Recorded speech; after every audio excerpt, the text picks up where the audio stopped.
The period spanning 1350 to 1450, though brief compared to earlier eras, marks a pivotal moment in English history and literature, distinguished by significant political, social, and intellectual developments.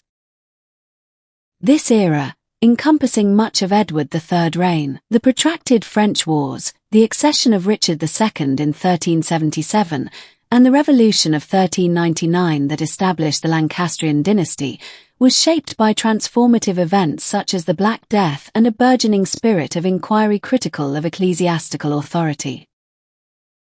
These forces fostered a literary landscape that saw the standardization of the English language, the emergence of a modern sensibility, the foundations of English prose, and the rise of Scottish literature. At the heart of this period stands Geoffrey Chaucer, whose unparalleled genius not only defined the age but also laid the groundwork for modern English literature. The years 1350, 1450 were marked by significant upheaval. The reign of Edward III was dominated by the 100 Years' War with France, a conflict that strained resources and reshaped national identity.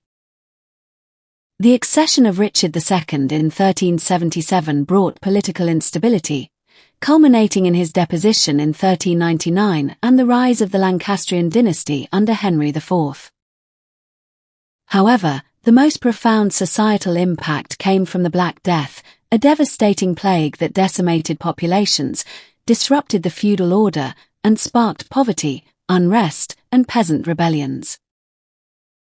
This crisis amplified social tensions and fostered a questioning spirit, particularly towards the church.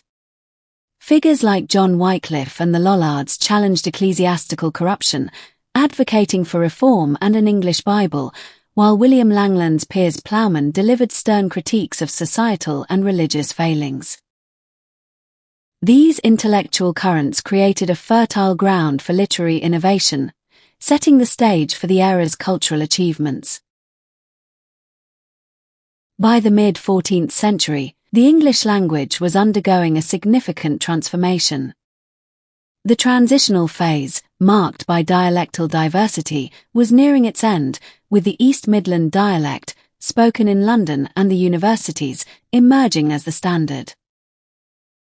Other dialects, except the Scottish variant, faded from literary use, becoming marginal.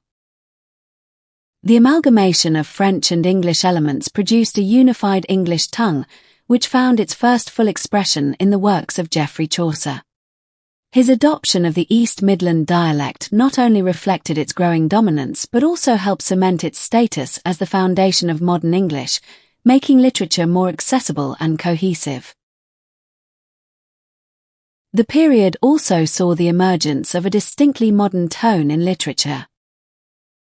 Writers displayed a sharper critical spirit, a deeper interest in human affairs, and a rejection of passive acceptance of the established order.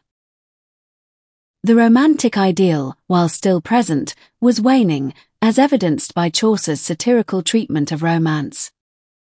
This shift foreshadowed the dramatic spirit that would later define English literature.